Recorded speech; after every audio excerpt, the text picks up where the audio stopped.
Well, good afternoon, everybody. We're going to think this afternoon about this man Solomon. We're going back 3,000 years from our time back into the days of the Old Testament in Israel. And this man, who was the son of the great King David, became king over Israel and made it into one of the greatest kingdoms in terms of wealth and riches that the world's ever seen. The Bible portrays him as a very wise man, perhaps one of the wisest men that the world's ever known, because his wisdom was given to him by God. Yet the Bible also portrays him as an incredibly foolish man. And I'm going to set before you the question for you to decide yourselves this afternoon: was Solomon ultimately wise, or was he foolish in the decisions and the life that he made and the consequences of them? I'm going to look at a number of Bible passages and just pick out some parts of his life and the three occasions that God spoke to him, and then think about what he said at the end of his life.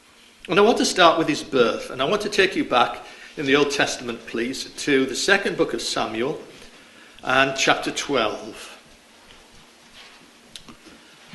There's something here that's easy to miss just from this passage, but when we look elsewhere in the Bible, it gives us a little bit of extra information that I think is important and helps us to understand the family into which Solomon was born. We know his father was David. Excuse me. We know his mother was Bathsheba.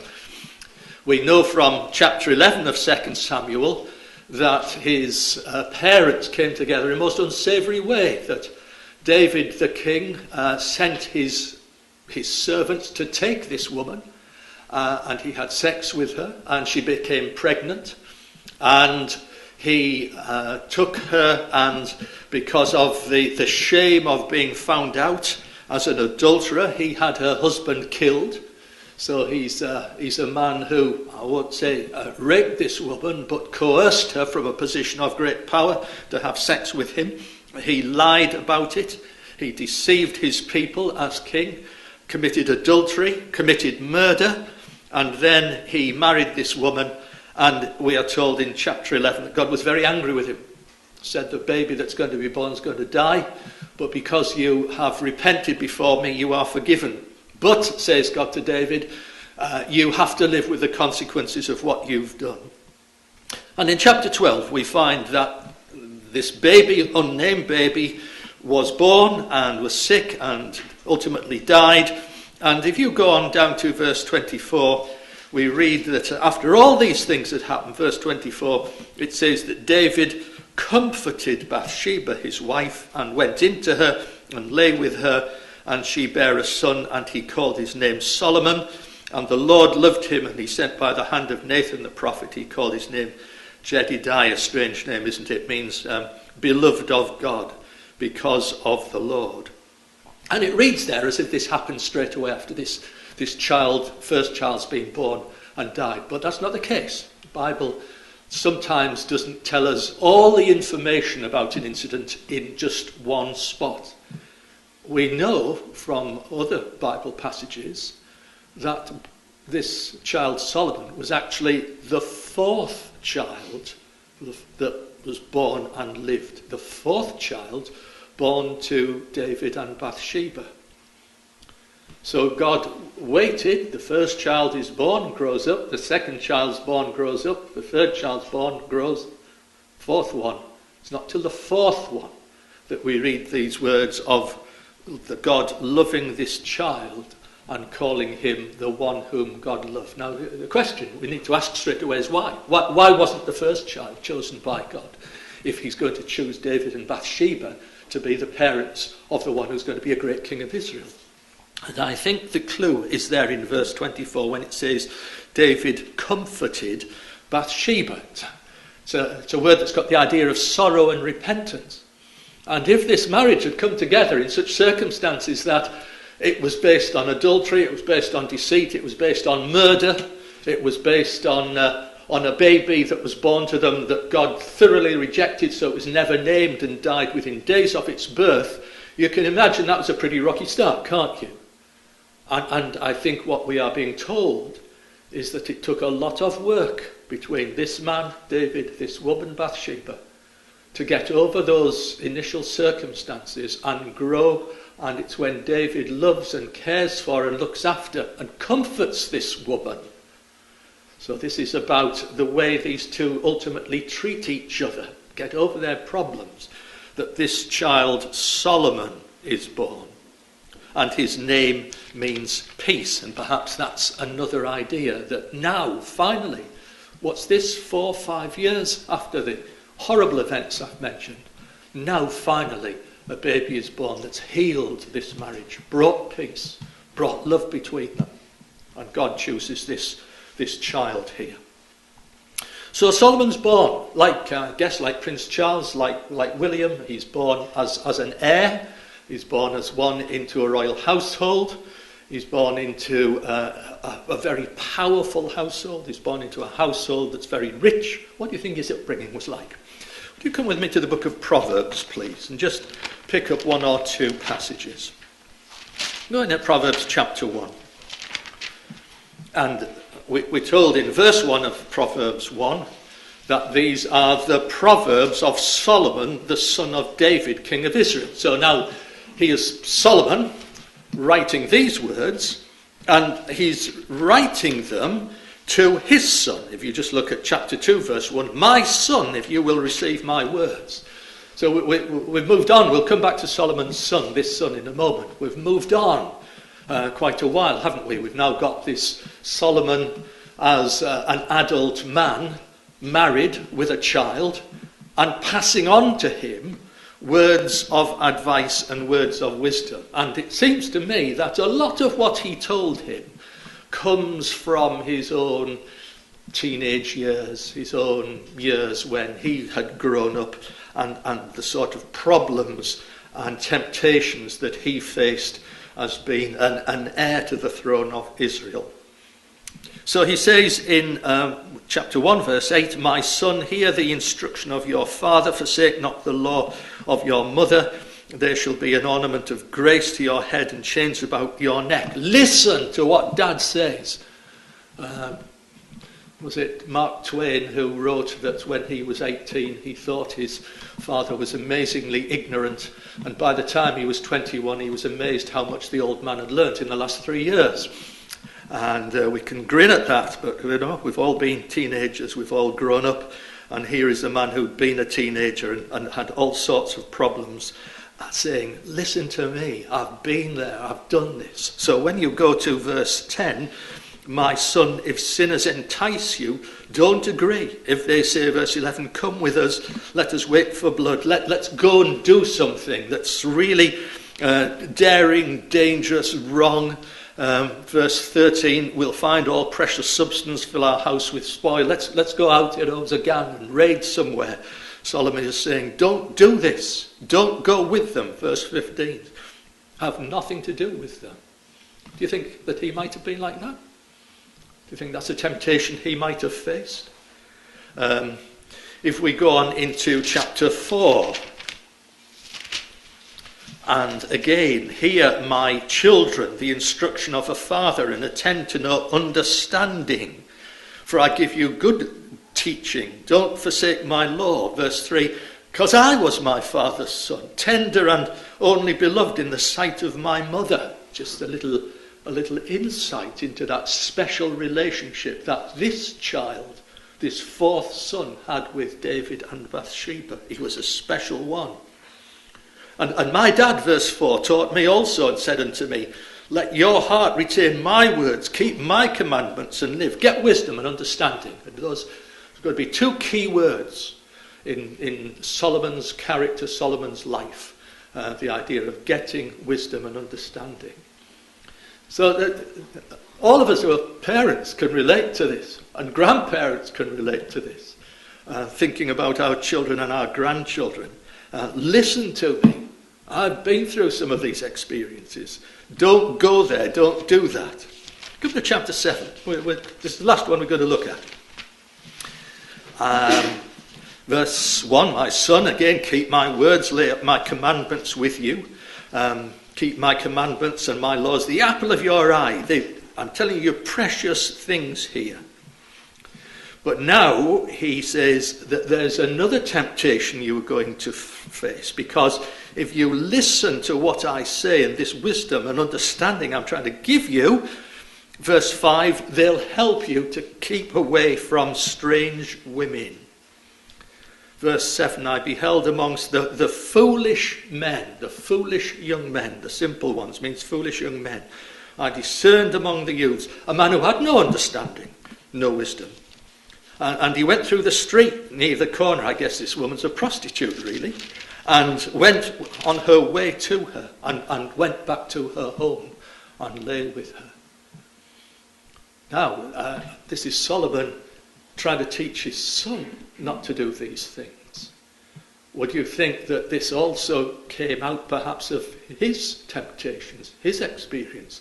Because one of the things we are going to understand about Solomon is that he was a man who's going to be ruined by women.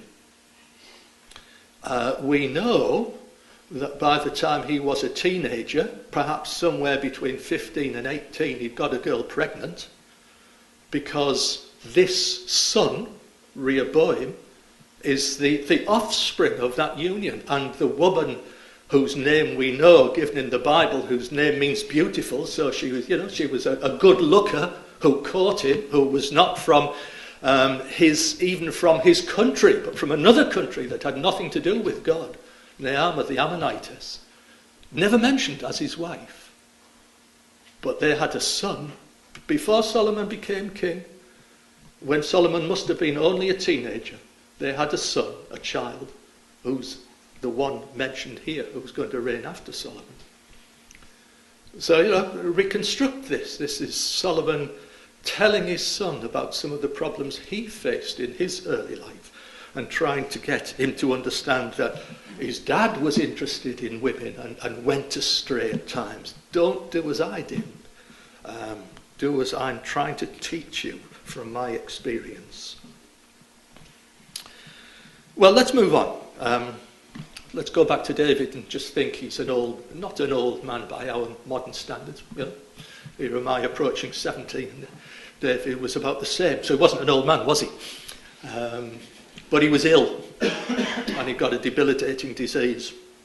And he'd taken to his sick bed, and it looked as if he wasn't going to get off it. And there's trouble in the royal house, fighting, squabbling about who's going to be king. And out of it all, David declares Solomon to become king. And you can sense David's anxiety in all of this when he describes Solomon as, my son is young and inexperienced. What was he?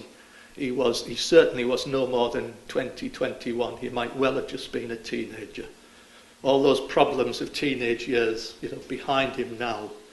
But it wasn't David's plan that Solomon should have become king at this time. And yet, because of the political situation, that had to take place.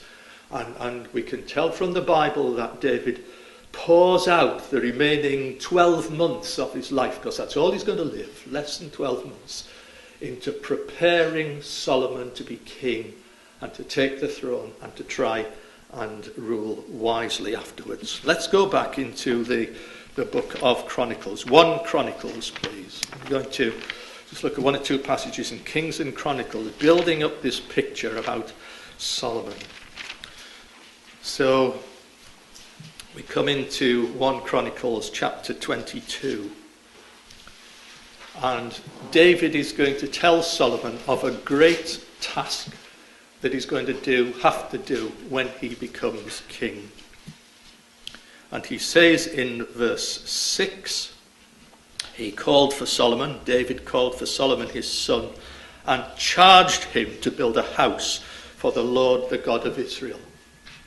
So the great temple in Jerusalem that David had wanted to build, and God had stopped him building and said, you're not the man to do it.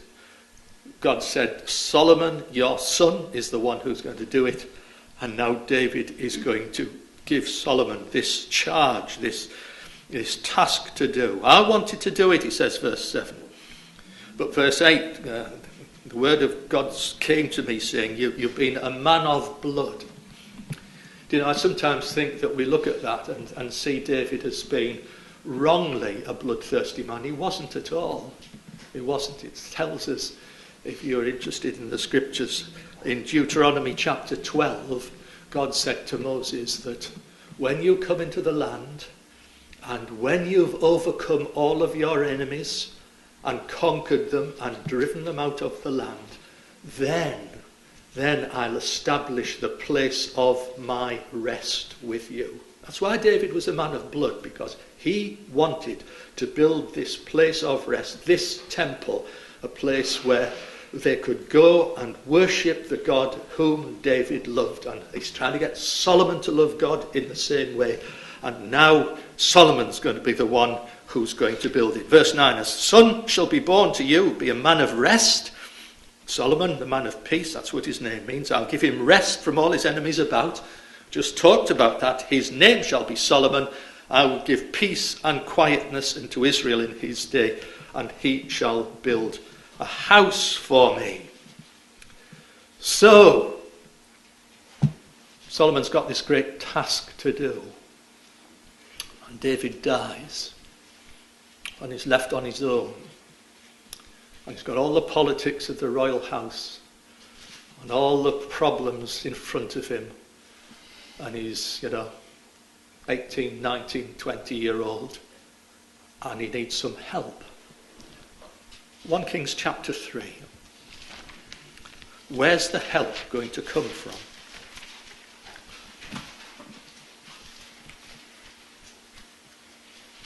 Well, the very first thing that Solomon did in verse 4 of 1 Kings 3, Solomon goes to a place called Gibeon, which is just north of Jerusalem, and that's where the tabernacle was. So that's the thing that Moses had built there in the wilderness, had been with Israel all those years, the place where they had gone up to this time to worship God. And Solomon goes there, and it says elsewhere he took all of Israel with him. This is a great uniting act at the beginning of his reign. This is a man who's buying into David, his father's beliefs and the worship of the God of Israel, and the need to be a king who's going to reign over his people and lead them in worship of God. The whole congregation, the whole of Israel, is represented here in all of their leaders at this place called Gibeon to go and sacrifice there. And while he's there, verse 5, this is the first of 3 times that God appears to him, and this is what we're going to look at in a little bit more detail. The Lord appears to Solomon in a dream by night, and God says, what shall I give you? What do you need in order to do this for me? What do you need to build the temple? Ask me, and I'll give it to you. Well, says Solomon, you were with my father David, verse 6, and you helped him, and you've given him great kindness. You've given him me, his son, to sit on the throne. Verse 7, you've made me now your servant. You've made me king instead of David. I'm a little child. Great humility there, isn't there? Great awareness. This you think of how a young man in that position might have been arrogant about it. And he says, I'm a little child. I need help from you, God. And so he says, you've given me, verse 8, I'm in the midst of your people, God, whom you have chosen, a great people. There's many of them. Verse 9, give therefore your servant an understanding heart to judge them, that I may know between good and evil, because I don't know how to do it. That's something that we can understand, that this pleased God. There it is, verse 10. God says, I'm really pleased you've asked for this. And verse 11, because you've not asked for a lot of wealth, you've not asked for riches, you've not asked for the overcoming of your enemies, but you've asked for this. You're a sensible young man, a man I can warm to. I'll give you all the other things that you haven't asked for. Let me tell you something about Solomon at this stage. And I spent a little bit of time putting this into modern money. The Bible tells us of all the wealth that David put into the national treasury, the gold and the silver that was used then, left to Solomon for the building of the temple. There it is, the national treasury. £75 billion worth. That's what it is in modern money. And the Bible also tells us that David had his own money as king. You know, he was a rich man. And you can work out, again, from what the Bible says, how much it was. £3 billion. He was a multi-billionaire in modern money. £3 billion. Imagine Solomon growing up and thinking of his inheritance, can't you? How much of this am I going to get?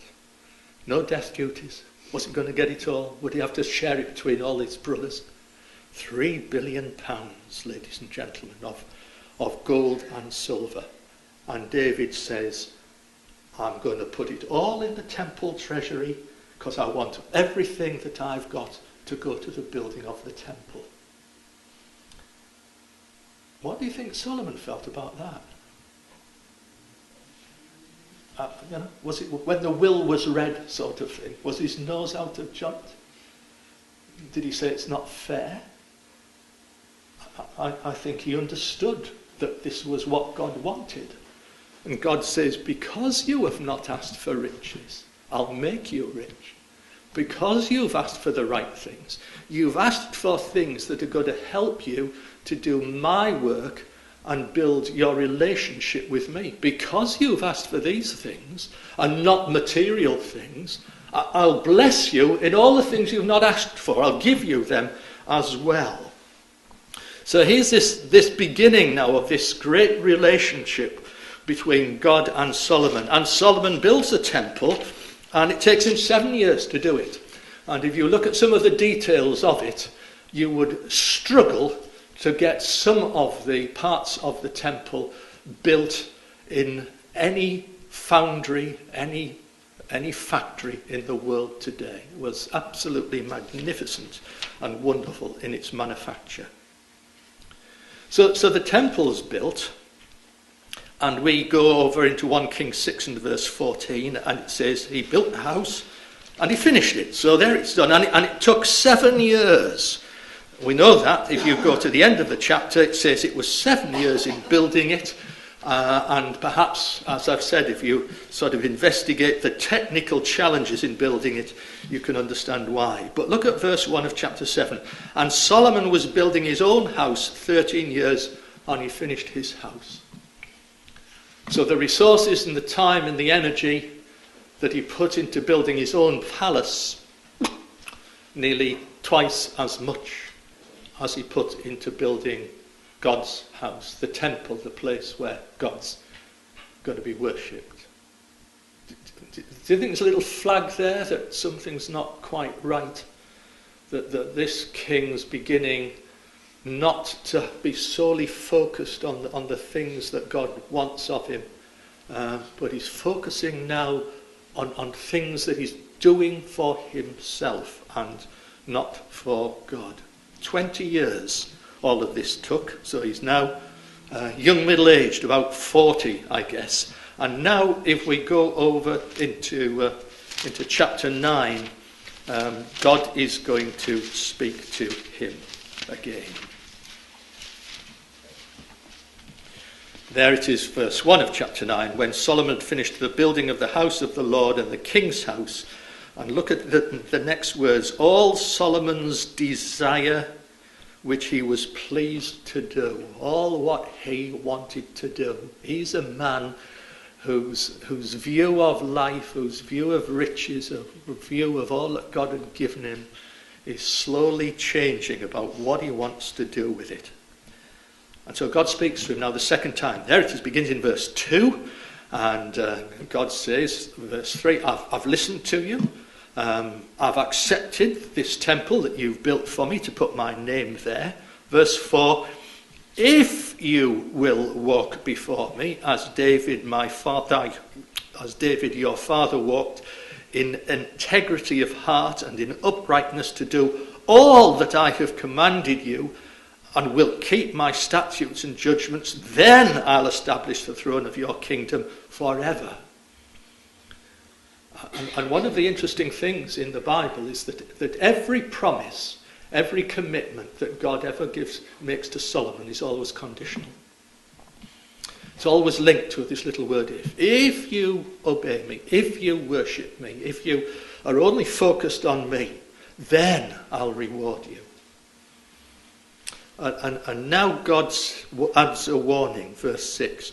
But if you at all turn away from following me, or your children, if you don't keep my commandments, verse 7, then I'll cut off Israel out of the land which I've given them. And this house, which you spent so much money on and so much time building for me, is going to be destroyed. That's essentially what God says. So this relationship's changing. And this total commitment in the beginning, which had delighted God, God had said, I'll give you everything you want and more besides. All that has sort of begun to change Solomon's heart and his focus and his list of priorities before him, so that he's beginning to do things which he wants to do for himself rather than put God first. In fact, if you go on into chapter 10, he does one thing which, for me, sort of typifies where it's all going wrong. If you look at verse 18 of 1 Kings 10, he built a great throne of ivory and overlaid it with the best gold, and the throne had 6 steps and 2 lions, great golden lions. Verse 20, 12 lions stood on one side and on the other. There was not a throne like this in any kingdom. And you know, he had inherited something that he'd sat on as king initially, called the throne of the Lord. It's hardly ever mentioned in the Bible, but David sat on it, and Solomon inherited and sat on it, and we don't know what it looked like. I don't think it was anything more special than a wooden chair, a wooden armchair. Nothing golden, nothing special, nothing rich about it. But David sat on it because it was the throne of the Lord. It was God's kingdom, and he was looking after it for God. And Solomon sat on it to start, and it wasn't good enough for Solomon. And Solomon sort of moves it off into a corner and builds this great, magnificent throne of gold and ivory, carvings, and nothing like it anywhere in the world. And it's his throne. This isn't the throne of God. This is King Solomon's throne. Well, we need to push on. Let's come to chapter 11. Because we're back to his initial weakness. He had an eye for the ladies, we might say today. And not only had he made Naamah, the Ammonitess, pregnant as a teenager, he took Pharaoh's daughter to be wife, I think a political marriage. And now here are many strange women mentioned. By strange, foreign women who didn't share his values, or the values that he'd inherited from David, the values of fearing and worshipping God. These are women of the nations, verse 2, of which God had said, you shall not go into them, neither shall they come to you. They will turn away your heart after them. And here's the clinch at the end of verse 2. Solomon clave, that's an old-fashioned word, isn't it, to these women. He's stuck to them, he's glued to them.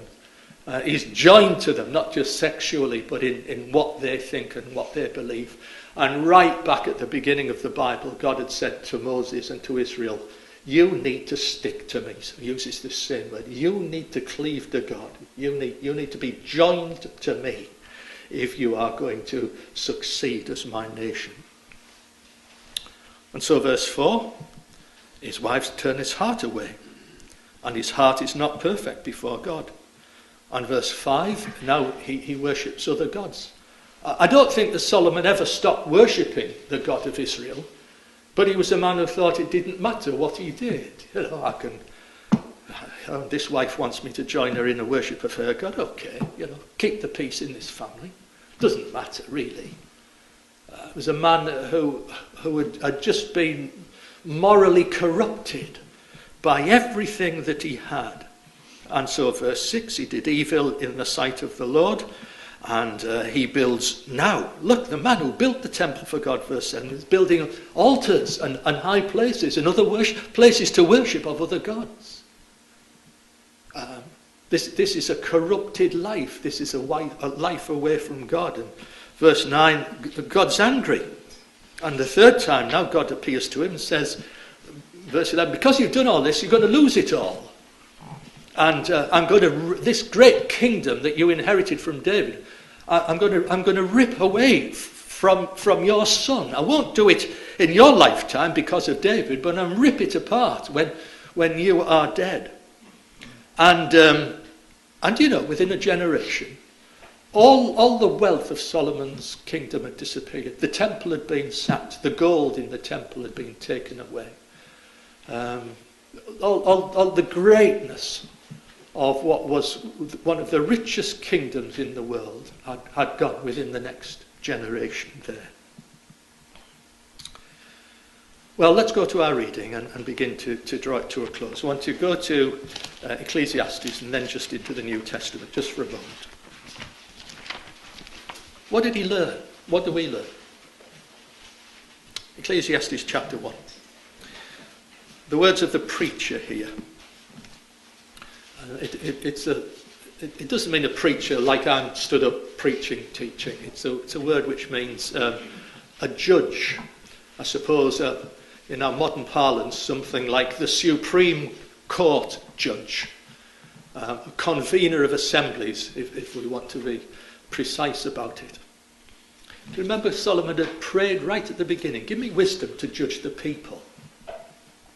And here he is at the end of his life, writing about his experiences as the supreme head of the Supreme Court in Israel, the one to whom tricky cases came to judge and to be decided. And look at verse 2. He says, it's vanity of vanities. I like the modern translation which says, it's utter futility.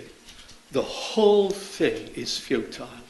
Everything I've done in life has been a waste of time. I have achieved nothing. Verse 3, what's it profit a man of all his labour under the sun? One generation passeth away, another generation cometh, the earth abideth forever.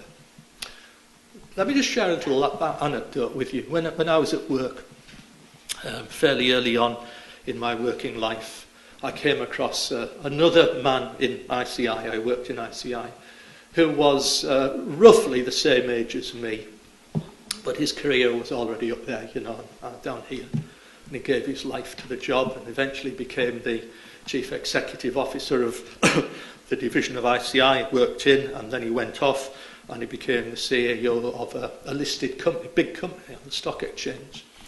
And at 57 he dropped dead of a heart attack, and it's gone. Never hear his name mentioned, nobody thinks about him. I suppose his wife, his kids would remember him, but he's gone. Everything he had poured his life into, and he did, to the exclusion of everything else, went that one day when he just dropped dead at work, attack in his office. That's it, isn't it? One generation passeth away, and another generation cometh, and life goes on. What do people really achieve? What have I achieved, says Solomon, as king of Israel? He goes on to say in chapters in this book that the only thing that happens to everybody that in the end is death. But look at verse 12. I was the convener, I was the chief judge, king over Israel in Jerusalem. 13. I gave my heart to seek and search out by wisdom concerning all things done under heaven. And it's a sore travail. I've seen it all. Verse 15, I've seen that which is crooked could not be straight. God gave me wisdom and understanding to judge his people Israel, and I've had no impact on them. Wicked people are still doing wicked things. The sentences I've passed have not changed the lives of people. The crooked I can't make straight. That which is wanting cannot be numbered. I can't solve all the problems. It's all vanity. It's all futile. I've achieved nothing. It's as if he's in the depths of despair here towards the end of his days, looking back and realising, What a waste it's been. This great kingdom has achieved nothing. And so, if you come on to the very last verse of Ecclesiastes, and we haven't got time to dwell in this book, which is, I think, one of the saddest bits of the Bible about human nature. So you come to let's go to verse 13 of Ecclesiastes 12. Let us hear the conclusion of the whole matter. Fear God, keep his commandments. This is the whole duty of man. For God shall bring every work into judgment, with every secret thing, whether it be good or whether it be evil. And so his final statement really is that there's only one thing that matters, not having hundreds of women, not having billions of pounds in wealth, not having a great throne and nations coming to admire you and as sycophants before you. All that matters, he said, is to fear God and keep his commandments. And he might have added, and I haven't done that. And that's how he died. And wouldn't it be terribly sad if that was the end of this Bible story? But it isn't. Would you finally just come into the New Testament, please, into Luke chapter 2? Because the Bible talks about someone coming who is greater than Solomon. And it's the Lord Jesus Christ. And it tells us in Luke chapter 2 about his upbringing. And no doubt he faced all sorts of temptations. But this isn't a boy who gave into them. Because it says in verse 40, this child, and this is Jesus, Luke 2 verse 40, grew and waxed strong in spirit, filled with wisdom. And it says in verse 47 that all that heard him were astonished at his understanding. So God had given Solomon wisdom and understanding, and he'd blown it. He'd used it not following God's commandments, but doing all the things we've thought about. And at the end, he looked back and said, it was all futile. I could not change human nature. I couldn't put the world right. I couldn't sort out the kingdoms God has given me. But he's a boy of 12 who is filled with wisdom and understanding. And he says in verse 49, how is it that you looked for me, to Mary and Joseph? Did you not know that I must be in my Father's business? So here's the Bible's solution to the Solomon problem. Solomon's there in the scriptures, in the Bible, to show us an example of the greatest kingdom in biblical terms. I don't mean in size, but in riches and wealth, that was established there in Old Testament times. And it failed, even though God put this man Solomon on the throne. It failed because he failed, because of his human nature, his sinfulness, his disobedience of God. And God says, right, now I'm going to provide the true solution. I'll give you a man with wisdom and understanding. I'll give you a man who's going to do my business absolutely. I'll give you a man who will go to the cross and die that sins might be forgiven. And if Solomon was only beloved, tender and only beloved one of Bathsheba, his mother, I just share with you how much Mary loved her son Jesus. Because the next time in the Bible that we find Mary speaking, here she is, worried in verse 48 about the fact that she lost this little boy for 3 days and 3 nights. We worried about you. And Jesus says, don't you know I must be in my Father's business? And the next time she speaks, and the last time in Scripture she speaks, she says to the people listening to her, points to Jesus and says, whatever he says to you, do. And you could almost add to that those words, because he's about his Father's business. So that's the message I'll leave with you all this afternoon. Look at Solomon and then turn to Jesus and see the man who's going to sort out the world for God as God has promised, and listen to him, because he's always about his Father's business.